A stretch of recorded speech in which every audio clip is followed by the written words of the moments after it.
Caregiving can sometimes feel like an impossible struggle. Caregivers may be torn between taking care of loved ones and trying to maintain balance in life.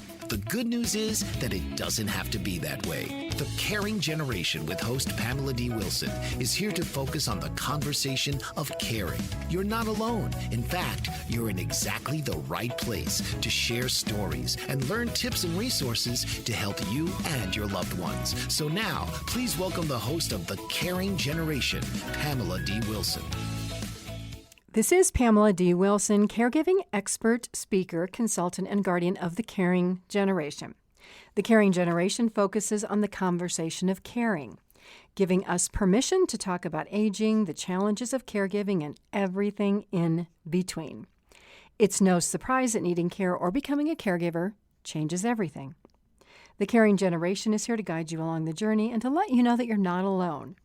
You are in exactly the right place to share stories and learn about caregiving programs and resources to help you and your loved ones plan for what's ahead. Invite your parents, spouses, family, friends, colleagues, coworkers, and everyone to listen to the show. If you have a question or an idea for a future program, share your idea with me by commenting on my social media posts on Facebook, Instagram, Twitter, YouTube, and LinkedIn. You can also go to my website, PamelaDWilson.com, click on the Contact Me button, and complete my caregiver survey. The topic for this week's show is how to know if you are one crisis away from getting help. Family caregivers take on a lot of responsibility for caring for aging loved ones.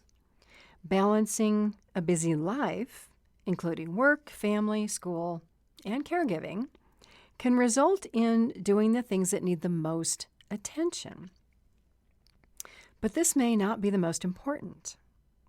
The risk of focusing on immediate tasks to the exclusion of everything else is that these aspects that might result in problems in 3, 6, or 12 months or in the future are missed. After all, there's only so much time and brain power to go around in the day. Caregiving responsibilities can result in physical and mental burnout. So how can family caregivers avoid crisis by considering longer-term issues while juggling everything that has to be done today? During this podcast, we'll look at several aspects that families must know about to avoid being in crisis and close to getting help. Let's begin by talking about getting help, needing help, or asking for help. All unpopular topics. These are not things that anybody wants to do. Being self-sufficient and being able to do what you want, when you want, without needing help from others is essential for many people. For example, look at your aging parents or your grandparents. While they may need your help, they really don't want your help. Your involvement or assistance may change their daily routines. Maybe they have to wait for you to have free time to take them to the grocery store, to the doctor, pick up their prescriptions, do their laundry, and so on. These are all tasks that elderly parents may have done independently for years without involving anybody else. This concept of relying on others is no different for adult children who become caregivers. When your routine changes, you may need help from a spouse to pick up the kids from school because you have to leave work and go to mom and dad's home to care for them. If you have siblings, you may talk about your parents and how their health is failing. If you're caring for aging parents, it's likely you were the first child to jump in and start helping without beginning discussions with your siblings or talking with your parents about how accepting these responsibilities might affect your life. And now you're doing it all and nobody is helping. And add this one, depending on your cultural background, caring for elderly parents may be assumed. So, discussing who will be that caregiver is not seen as a topic for debate. If you are the daughter of aging parents, you may be the assumed caregiver. This family designation can feel unfair if you have been advancing in your career, going to college, or investing time in other parts of your life. And then one day, all of a sudden, night and day difference. Your life is changed because you are now responsible for meeting your parents' needs. Let's talk about how caregiving begins and the impact of ADLs. ADL, Adam, David, Larry, is an acronym used by the healthcare system that means activities of daily living. These are the first areas that arise specifically for elderly parents or others who need care, and caregivers being one crisis away from getting help. The physical and mental body flourish in the absence of stress. Human beings, like wild animals, experience everyday threats that result in stress. Basic things like being hungry and needing to eat, wanting to eat, gathering or hunting for food. Millions of years ago, daily survival depended on hunting, raising food, and farming. Today, these activities still happen, but most of us don't raise chickens in our backyard, cows, pigs, goats, fish, or other animals that we find in packages at the grocery store. Not everybody has space or lives in a climate where gardening tomatoes or lettuce, fruits or vegetables is possible. But elsewhere, this still happens. Advancements in society have removed the stress of raising and hunting food that our ancestors had to do hundreds and thousands of years ago. But that doesn't mean that stress related to having a job or having enough money in the bank to purchase food still doesn't exist. Similarly, most people living today can't imagine life without cell phones or computers or television, even though daily life was without these products in the early 1900s. You might wonder how any of these situations relate to being one crisis away from getting help. If you're a caregiver, this might be your first caregiving go-round. What I will tell you, even though you won't want to hear it, or you're not going to believe me anyway, is that once a caregiver, always a caregiver. Because eventually you, if you're single, or if you're married, your spouse will need care, which means that caregivers, whether it's you or not, will be involved in your life. That inability to perform ADLs, activities of daily living, by yourself, or those that match up to a health crisis, means that somebody needs care. A lack of experience or knowledge about the aging body also results in being one crisis away from getting help. What does this mean?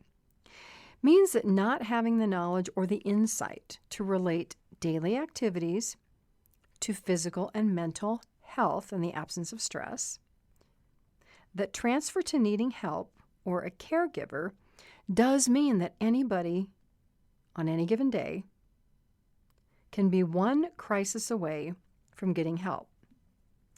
Activities of daily living, what are they? They include the ability to bathe or shower and complete hygiene activities, like the ability to step in and out of the shower, get in and out of the tub, dress, bend over to put on your shoes, button your shirts, tie your shoelaces, pull up your pants, or pull a shirt over your head. The action of eating requires instrumental activities of daily living, which is another acronym. And here's a few examples. So think of IADLs as associated with or supporting life activities. To eat, you must be able to stand and cook, or at least put something in the microwave and push the button. But to cook, you have to have food in the house. Bringing food into the home requires transportation or a way to get to the store, or the ability to order food online and have them deliver it to you. And before you even get to buying food, you have to earn income or have money to pay for food. And then way back, before earning money, you have to have the ability to work and get a job or have parents who give you a large inheritance, and then maybe you don't have to work. And that job, well, it takes some kind of experience, skills, or willingness to learn something new and actually go out and apply for a job.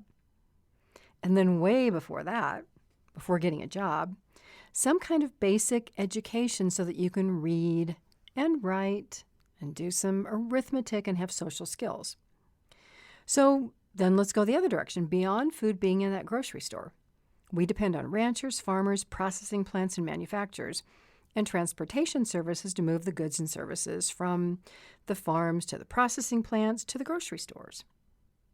And so this ability to access or use goods and services results from the efforts of many people. These steps and processes are things that we don't consider until we become that caregiver. We become the person doing all this long list of things that nobody even realizes. The problem is when aging parents or grandparents or other people receive help from their children, all they see is the end result. Parents don't see all of that work that it takes to get the results, or the disruptions in their children's lives, the stress, everything else. The age gap between aging parents and their children further complicates this lack of understanding of what it really takes to be a caregiver today. Here's an example that may make this a little easier to understand. So years ago when I was in my 20s, I worked full-time. Went to college at night. I was taking 2 or 3 classes. Anybody who does this knows that working and going to college at night and on the weekend leaves little or no time for any outside activities. Basically, you trade your life for school and work. Now, I had an uncle who wanted me to come visit every week and help with a few things, and he was unhappy that I could not make a regular commitment to do this. His situation, he was retired. All of his life, he worked in a packing house as a meat cutter. His wife, my aunt, stayed home when she didn't work.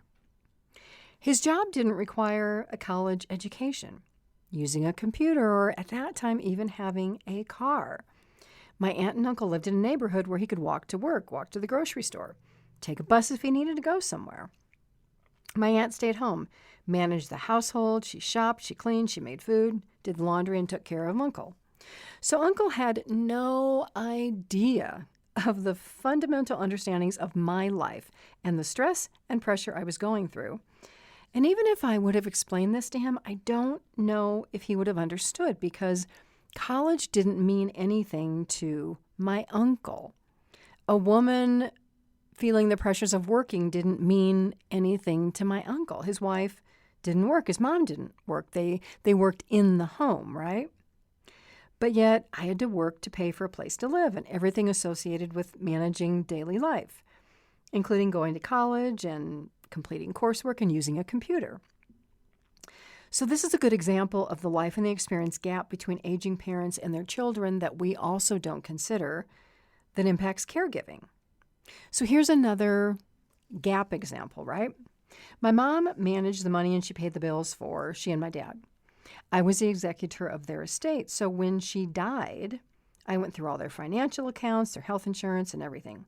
And I discovered that my mom didn't know how to balance a bank account because, the back of the bank statements, if you get them in paper still, had no reconciliation or no numbers or math or anything. Now, today, most of us don't receive bank statements in the mail. We may not even have bank accounts that we monitor. Everything's done online. And we may balance our accounts online and transfer money online, or maybe some of us have a spreadsheet to track expenses and keep a budget. At the time, it was shocking to me that my mother did not know how to balance a bank statement, even though she appeared to be very good at managing their money.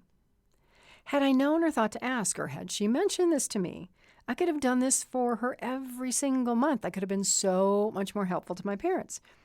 But I didn't know they needed the help. And they probably didn't know that I know how to balance a bank statement, right? So because my parents lacked the experience and education to know what was possible or how technology had advanced, they didn't know to ask me for help. I would have done it in a heartbeat. So these two examples of me and my uncle and going to school and my parents might be able to help you understand the generational knowledge gaps and experiences that exist that translate to why caregivers and their loved ones might really be one crisis away from getting help. People are limited by life experience and by knowledge. We all are. We go through life and we make decisions based on our experiences, personal, at work, other. And this gap, when we become a caregiver, is that we don't have any experience with what happens as the body ages and health problems begin because, again, we as that caregiver, we're younger, we're healthier than our parents, our grandparents. And if we've been healthy, we have zero zip experience working with health insurance companies or doctors. So we really don't know what the problems are and what can happen.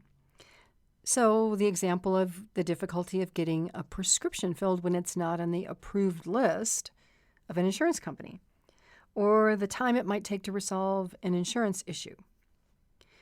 But what happens is that adult children caregivers do a lot of work behind the scenes, and you just learn these things. But this work affects your physical and mental health. Stress and health problems result in being one crisis away from getting help or needing help.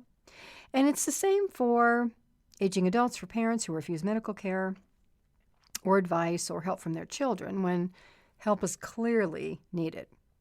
So at any given time, any one of us may be one unknown crisis away from getting help. Let's take a break and we will come back to discuss why having detailed discussions to educate aging parents and others about caregiving activities is essential for caregivers to avoid being one crisis away from getting help. This is Pamela D Wilson, caregiver expert, advocate, and author on the Caring Generation. Check out my website, PamelaDWilson.com, where you will find my online caregiver course, my book, The Caregiving Trap, caregiver blog, this podcast, and plenty of articles in my caregiver library. There's something for everyone on my website at PamelaDWilson.com. Stay with me. We'll be right back.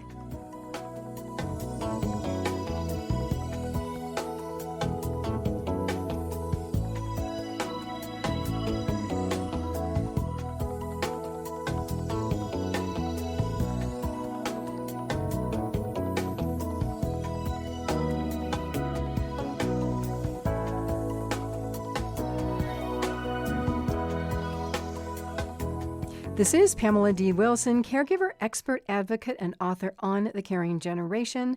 Visit my website, PamelaDWilson.com, for tons of information for caregivers, aging parents, about caregiving, aging health, family relationships, legal matters, and everything in between. There's an online course there that is free, complimentary, zero cost. Plenty of helpful information and practical information from my 20-plus years as a caregiving expert. Let's return to how to avoid being one crisis away from getting help. As we talked about before the break, generational differences that relate to technology, healthcare, transportation, and other advances create these knowledge and experience gaps between aging parents, their children, and grandchildren. Then there are experience gaps related to what I call specialized expertise. Doctors, attorneys, CPAs, auto mechanics, plumbers, other contractors, teachers. This concept of specialized expertise or education can be difficult to understand unless you're in one of these roles or until you experience a problem and find a solution or think you have the solution to a problem and you make a big mistake and then you realize that, that helpful person, they were trying to prevent you from making a mistake, but you didn't listen, or the information provided didn't make sense, or you just didn't care. In my career as a care manager, medical power of attorney and guardian, and even in the work I do to produce this podcast, the videos on my YouTube channel, manage my website. I meet a lot of people with specialized expertise, and I take advantage of it. Likewise, I have specialized expertise related to managing care and caregiving and health problems. So here's the gap again that caregivers experience, and everybody experiences, right?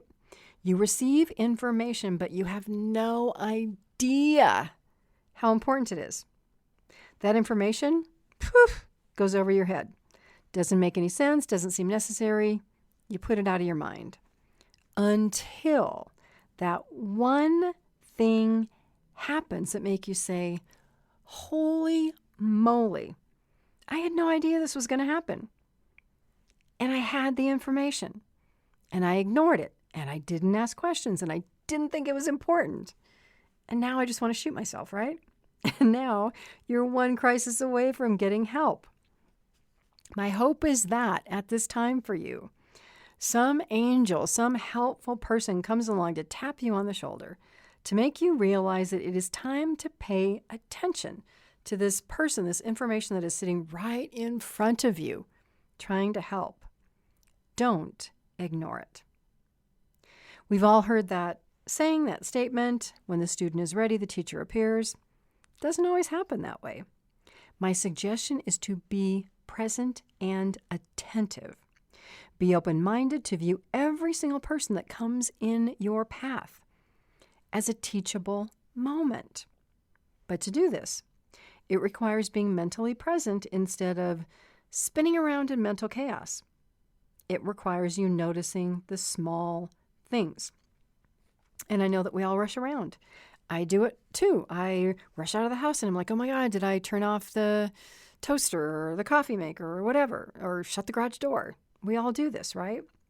But being attentive to little things like small changes in a parent's health, something that a doctor says at an appointment, helps caregivers avoid being one crisis away from getting help. Think about your daily interactions at work or in your family and these conversations that you have. Are there times when you say something and you're hoping that the other person picks up on the fact that you're upset or you need help? You don't want to be pushy, so you hint, or you may give gentle reminders instead of being direct. Or maybe mom or dad says, oh, I'm not feeling well today, but you're too busy to ask, well, what does not feeling well mean? Should I ask? And then the next day, mom or dad have a heart attack and a stroke and they're in the emergency room. I have a podcast. It's called Why Words Matter. And it's crucial to realize that there are surface conversations and then conversations that you should take to another level and have an in-depth conversation to ask and to understand. Simple chit-chat, we all do it, about the weather or sharing information about the news. Well, it passes time, but in relationships that matter between caregivers and the persons they care for and other people like medical professionals, the depth of the conversations matter so that you are not one crisis away from getting help. Caregivers are so rushed that you do not initiate these conversations because you don't have the time or the effort, or you think it's going to be emotionally exhausting if you're not really good at problem solving or good at communication. Well, it can be. It's okay. Learning to problem solve is possible. Becoming a better communicator comes with practice. Again, look at these as learning opportunities, even though they may be difficult or painful. That person that you care for, your parent or grandparents, they may not be great at problem solving, or they may not be a good communicator. You can learn together. Now, here's a funny thought, right? Imagine what it will be like 50, 60, or 70 years from today for the children of adults today in their 20s and 30s and 40s who rely on texting to communicate instead of having a verbal conversation or talking on the phone or talking in person. It's going to be a nightmare. God bless these children who are going to become the caregivers of these people in a world that is very different from our experiences today. Thank heavens we are not going to be around to see or experience this, right? So, In addition to initiating and having in-depth conversations about caregiving responsibilities and time commitments and the actual work to be done, it's crucial to have conversations specifically asking whose job is it? Now, if you're one of these 20, 30, 40 somethings who text, you probably realize that your older parents aren't going to be texting you back. So, learning how to have these conversations can be a great experience for you today so that your children will have an easier job caring for you 30, 40, 50, 60, 70 years from now. So, caregivers want to be helpful. You often do more than is necessary for your aging parents, and that makes them become more dependent on you for assistance. But this willingness to help shifts responsibility for whose job is it? So whose job is it to take medications, exercise, and follow doctor's recommendations? I would say it's the person's responsibility who has the health issues, right? If you're the caregiver, you probably feel responsible for everything, including what the person you care for does or does not do. In this situation, to avoid being one crisis away from getting help, the goal is to become an educator, a communicator, and an information provider. If you're managing care for a loved one and your life and time are being hijacked, get the details about the situation and options. When you have the details, evaluate the pros and cons. And if you can direct your mom or dad or whoever you are caring for to seek out similar information, then you compare notes. This way, you're not the only one doing all the work and all the investigation. I believe that people have to be invested in problem solving or finding a solution to a problem. Otherwise, they're not going to participate. When caregivers do all of this, everybody else sits back and does nothing. I know you see this. Then when the caregiver presents solutions, parents may disagree, they may not believe the information is accurate, they may not want to participate.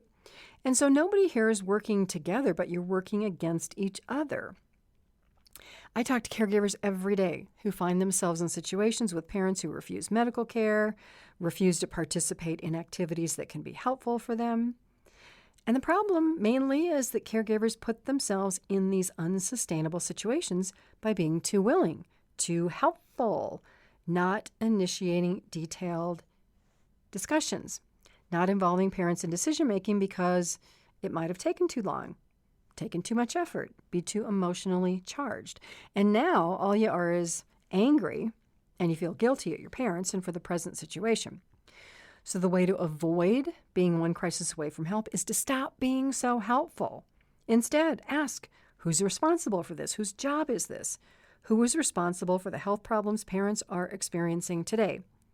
The answer, your parents.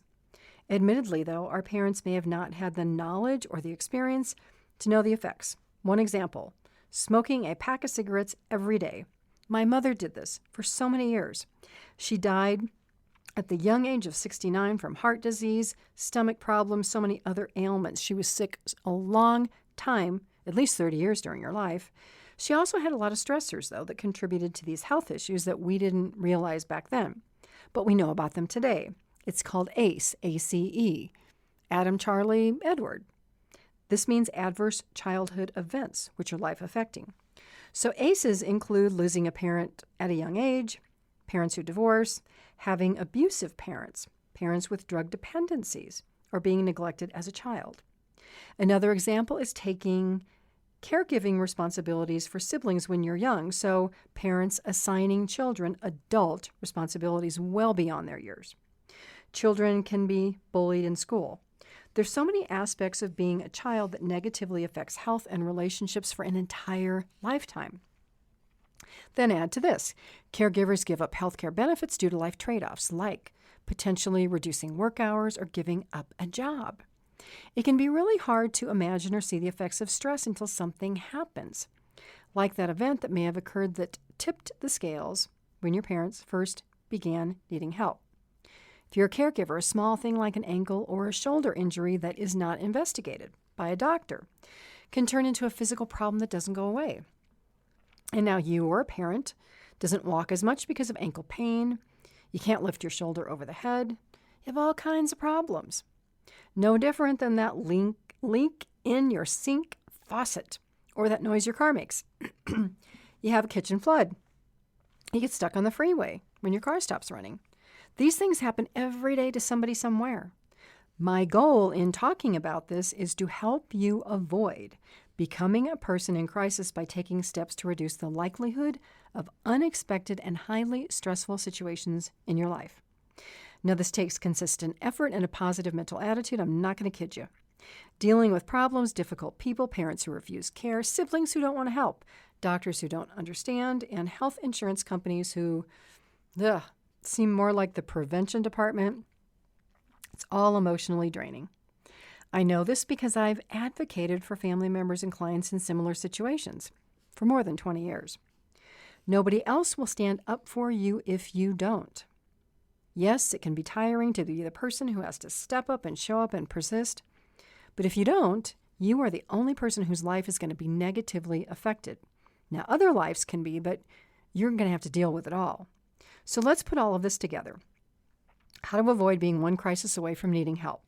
Number 1, recognize that the life experiences of caregivers are night and day different from parents or grandparents. This big gap causes a lot of problems because caregivers assume that their parents have equal knowledge and experience, and parents, well, they look at you like you're a 12-year-old. Number 2, parents don't want to get old and need help. Adult children don't want their lives tossed upside down by caregiving experiences, yet this is exactly what happens. Accept it, find a way to work through these challenges so they don't take over your life. Number 3, communicate, be upfront, and share with your parents or the person you care for how much time and work you are putting into caregiving activities. Now, the goal here is not to make them feel guilty. What you want to do is be sensitive and say, I can do this, but I can't do more. We need a plan A, B, and C for when you need more care because I'm not going to be able to do this. Let's talk about it. Let's be practical today so it doesn't negatively affect our relationship. Number 4, be sensitive to the health problems of your parents, even if you don't understand them, because right now you are perfectly healthy. All that can change in an instant. Many caregivers eventually suffer similar or worse health problems than the people they care for. Number 5, accept that no matter how smart or experienced you think you are, there are people out there who know more. Rather than saying no or ignoring advice, view these people, these opportunities as lessons that can help you avoid that crisis that is just around the corner. Number 6, stop being overly helpful and making others more dependent on you. That's not your job. Start asking the question, whose job is this? Whose responsibility is this? And involve the people you care for in efforts for their care and in decisions about their care. Realize that it's not up to you, the caregiver, to be a rescuer, even though you may feel you have no choice. If this happens, seek out public assistance programs like Medicaid, Medi-Cal, or whatever your state calls them. Number 7, do not wait until the last minute to be proactive and create a plan to avoid crisis. The longer you wait, the more likely you are to face a crisis that will make your life more challenging. If others don't want to talk about the situation, then opt out and say you're done until they're willing to have deep and serious conversations. Learn to set boundaries and say no in a kind way by letting others know how much you care. And when they're willing to help themselves, take action, make choices, and move the situation ahead, you are all in. I thank you all for continuing to pose questions for this podcast and the videos I share on my YouTube channel. If you're looking for answers to caregiving and aging questions, visit my website, PamelaDWilson.com, where you will find caregiver education and resources in my caregiving library, Caring for Aging Parents blog, my book, The Caregiving Trap, plus an extensive, zero-cost, step-by-step online open course that takes you through the A to Z of caring for elderly parents. You can also join my online Facebook caregiver group. It's called The Caregiving Trap. This is Pamela D Wilson on The Caring Generation. I look forward to being with you all again soon. God bless you all, sending love to everybody. Sleep well tonight. Have a fabulous day tomorrow. And enjoy each day until we are here together again. Tune in each week for The Caring Generation with host Pamela D Wilson. Come join the conversation and see how Pamela can provide solutions and peace of mind for everyone. Here on Pamela D Wilson's The Caring Generation.